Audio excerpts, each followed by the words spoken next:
3,50,000 సుమారు 3,50,000 students drop out అయినారు అధ్యక్ష. అంటే ఇంకొక 6 ఏళ్ళు డ్రాప్ అవుట్ అయితే చాలుగా, ఇంకా జీరో.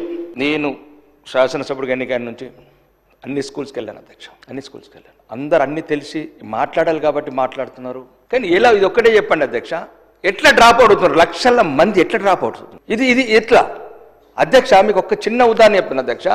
ఒక ప్రైవేట్ స్కూల్ కాడ మామూలు బిల్డింగ్ ఉంటుంది, ఒక పాత బస్సు ఉంటుంది. ఇప్పుడు మా చుట్టుపక్కల నందిపేటలు అంటే ఒక స్కూల్ అనుకోండి, అక్కడ పక్కన వేలుమల అట్లాంటి చిన్న చిన్న విలేజ్లు, అక్కంపల్లి విలేజ్లా అలా బస్సులలో పంపిస్తారు అధ్యక్ష. ఈ స్కూళ్ళ మీద నమ్మకం పోయింది అధ్యక్ష. 5 ఎకరాల గ్రౌండ్ ఉంటుంది అధ్యక్ష.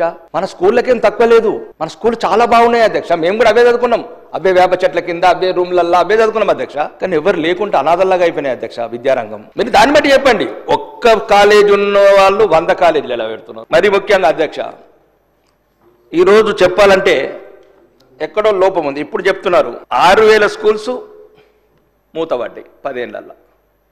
అందరు మేధావులే.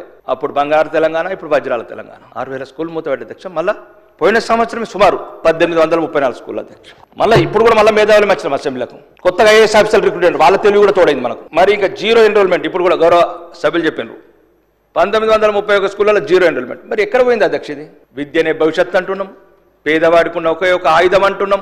ఎక్కడుంది అధ్యక్ష ఈ లోపము? కాబట్టి అది నేనొక్కటి మీ ద్వారా అడగాలనుకుంటా అధ్యక్ష ప్రభుత్వాన్ని.